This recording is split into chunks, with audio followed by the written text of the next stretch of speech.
Hi, welcome to Golf Cafe Bar. We're just going to run through what we will do when you come down to visit us. The first thing your operator will do will be to put you some time on, depending on what you've booked, maybe 1 or 2 hours time. So there's your time put in.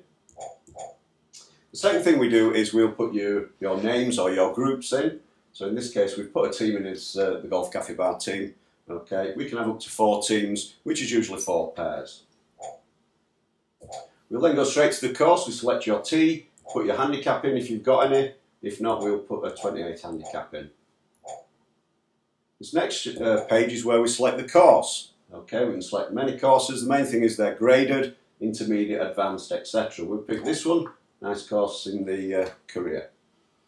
This page sets the weather conditions. We've set fairly standard weather conditions. We can also select different arrangements of holes, so you can play the front 9, back 9.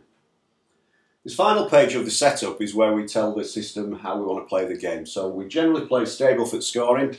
Stableford scoring is good for us because it means we can play time, not necessarily 9 or 11 holes. Top line across this side says no mulligans. That's true, except if you play your shot and it doesn't record on the system, then you get a mulligan, i.e. you play again with no penalty. The second line shows that we play a 6-foot gimme. That is generous by most golfers' standards, but we play it for 2 reasons. One is that you will find the putting tricky down here. The main reason the putting is tricky is that greens are very fast, so you're not used to them. The second reason is we do want the game to progress at a decent speed. After all, you're paying by the hour. Okay, so get within 6 feet. There will be a blue screen on here. Come across, press yes in the blue box, and you're done in that hole. The final thing I just want to point out on here is that we have an auto-concede at double par.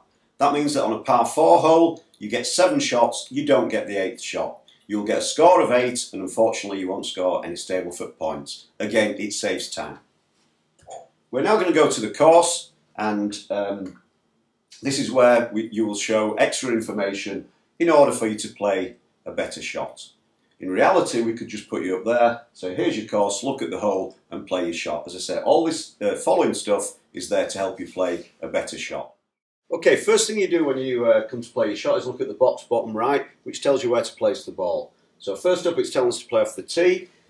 This tee is in a holder, the large tees are in a holder. You can actually tee up anywhere in this area here. That's also the area where you place the ball for your fairway lie. So if you want to hit the light coloured grass, the fairway, that's where you place the ball. It will tell you so in that box there. Unfortunately, if you're in the rough, you need to drop the ball into that area from about 1 foot. Ditto the sand at the other side. And finally, once you're putting, you need to come down here to the black spot and put the ball on the black spot, and that's where you putt from. Now that black spot is approximately 6 feet to the screen, and that is the first 6 foot of your putt.